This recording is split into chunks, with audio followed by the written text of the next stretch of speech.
বন্ধুরা, কিছু কথা বলবার জন্য একবার এলাম। একটা কথা বুঝে পাই না, আমাদের দেশে যে সমস্ত নেতারা রয়েছে, ভিভিআইপি রয়েছে, ভিআইপিরা রয়েছে, তারা নিজেকে কি মনে করে? তারা কি তারা কি সংবিধানের উপরে? সবসময় বলে জনগণের সেবা করার জন্য এসেছি, জনগণের জন্য এসেছি। হ্যাঁ, এসআইআরে যদি একজন সাধারণ পাবলিককে ডাকতে পারে, রাজ্যের মুখ্যমন্ত্রী থেকে প্রধানমন্ত্রী সবাইকেই ডাকতে পারে, প্রপার কাগজ থাকলে এত ভয় কিছু। হ্যাঁ, সবার সব কাগজ নেই, তারা কি যাচ্ছে না?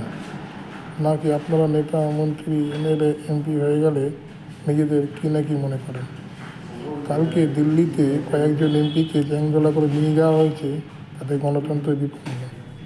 আর যখন স্কুল শিক্ষকদের লাঠি মারছে, হ্যাঁ, যুবভারতীতে যখন পুলিশরা লাঠি মারছে, তখন কোনো গণতন্ত্র বিপন্ন হয় না? হ্যাঁ, কি এমএলএ এমপি কে? কেউ না, সবাই আপনার আমার মতো একজন লোক। আমাদের রাজ্যের, আমাদের দেশের প্রত্যেকটা ছেলে যুবরাজ, প্রত্যেকটা মেয়ে রাজকন্যা। ঠিক আছে? তা যতটা অধিকার এমএলএ এমপি নেতা মন্ত্রী শান্তিদের আছে, ততটা অধিকার আপনার মতো আমার সবার আছে।